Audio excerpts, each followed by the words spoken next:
Inireklamo sa Ombudsman si Vice President Sara Duterte ng plunder, graft, malversation at bribery. Dahil yan sa mali umanong paggamit sa mahigit 600 milyong pisong confidential funds.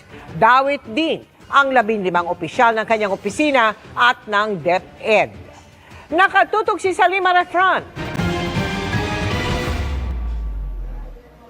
Bulto-bultong dokumento ang bitbit ng iba't ibang civil society leaders sa Office of the Ombudsman na maghain ng mga reklamong plunder, graft, malversation at bribery laban kay Vice President Sara Duterte. Inireklamo rin ang 15 opisyal ng Office of the Vice President at DepEd na minsang pinamunuan ni Duterte. Kaugnay yan ang umano'y maling paggamit sa 612.5 million pesos na halaga ng confidential funds ng OVP at DepEd. Her indiscriminate misuse of public funds without fear of accountability is outright criminal and a perfect example of the betrayal of public trust. Nakita natin sa deliberation ng House of Representatives at ito ay sworn statement ng mga empleyado mismo ng DepEd, yung abuse sa paggamit ng confidential fund.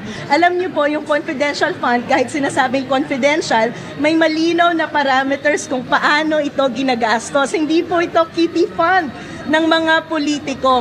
Kasama sa mga inireklamo ang Chief of Staff ni Duterte na si Attorney Zuleika Lopez, tagapagsalitang si Attorney Michael Poa, at dating Vice Presidential Security and Protection Group Head at ilang mga taga-OVP at DepEd.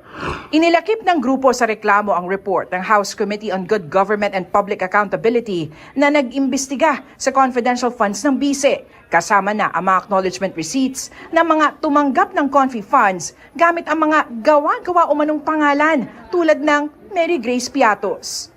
Hiling nila sa Ombudsman silipin din ang bank accounts ni Duterte at hanapin kung saan talaga napunta ang confidential funds nito. Importante yan kasi dyan mo makikita yung flow of money. Yan ang mag-establish ng kaso ng plunder. Paano siya nakikinabang sa mga pondo na dumaloy sa bank accounts ni VP Sara. So magandang magkaroon ng disclosure mula sa Anti-Money Laundering Council. Galit po tayo sa nanggagamit, galit po tayo sa kasinungalingan, galit tayo sa nagbabaluktot ng katotohanan. Walang politika dito. Isa sa ilalim ng Ombudsman sa evaluation ng reklamo bago isa lang sa fact-finding investigation. Kinukuha pa ng GMA Integrated News ang panig ni Vice President Duterte at iba pang inireklamo.